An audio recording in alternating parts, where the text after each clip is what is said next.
Hi, my name is Kim Brown, and today is the 14th day of our 40-day Lenten reflection series. And today I want to talk to us about wealth. Now, in the gospel reading, our priest stands up there to give us the gospel reading, and he's wearing purple because purple is a season of Lent. It's a season of penance, a color that we are reminded of. And the priest is up there in his purple garments, and he gives the reading that Jesus Christ speaks about a wealthy man in fine linen purple clothing. Now, the priest should stop and take a little step back. But you and I also need to stop and take a step back. The story is not about Jesus Christ saying, Christians can't be wealthy. The story is about how and what are we doing with our wealth. You see, the rich man took care of himself, and there was somebody in need at his doorstep, the story of Lazarus. And yet, how often do you and I fail to help those people that we meet at our doorsteps? Now, sometimes we give all types of justifications, right? Now, I know when I was a kid, the news coverage once ran a story about somebody that stand on a corner saying that they were homeless, and it showed the news crew followed them to their car that they had at the end of the day where they put their 5-gallon bucket of money in the car, and it showed that they seemed to have collected a lot of money. And so then it made you hesitant. Well, should I give money to them? What are they going to do with that? Or we might try to say, well, I'm not going to give them money because they might buy alcohol or drugs with it.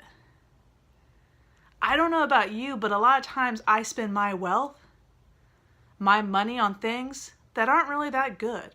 I might not be out buying drugs and alcohol, but I waste a lot of money. I'm not just taking my money and spending on the necessities, but there's a waste that I do with my money. And so it's not that we can't ever go out to eat. It's not that we can't ever go enjoy watching a movie.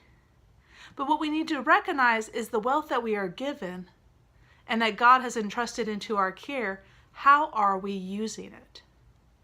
We don't want to be the rich man at the end of our life realizing the wealth that God had given to us, we have used poorly.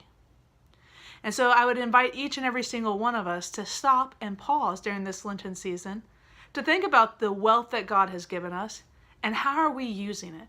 Are we using it to help other people? Or are we solely using it for ourselves?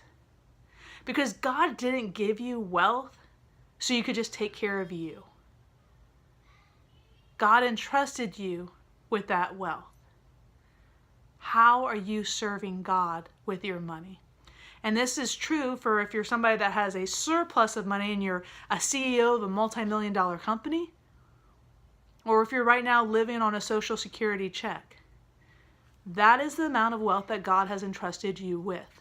What are you doing with it? We're called to mind in Scripture the poor widow's contribution.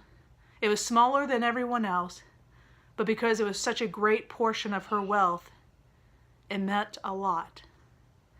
So yes, it's great that we might have so much wealth that we're able to give from our surplus, but this Lent, let's dig a little deeper and let's give so it kind of hurts a little bit.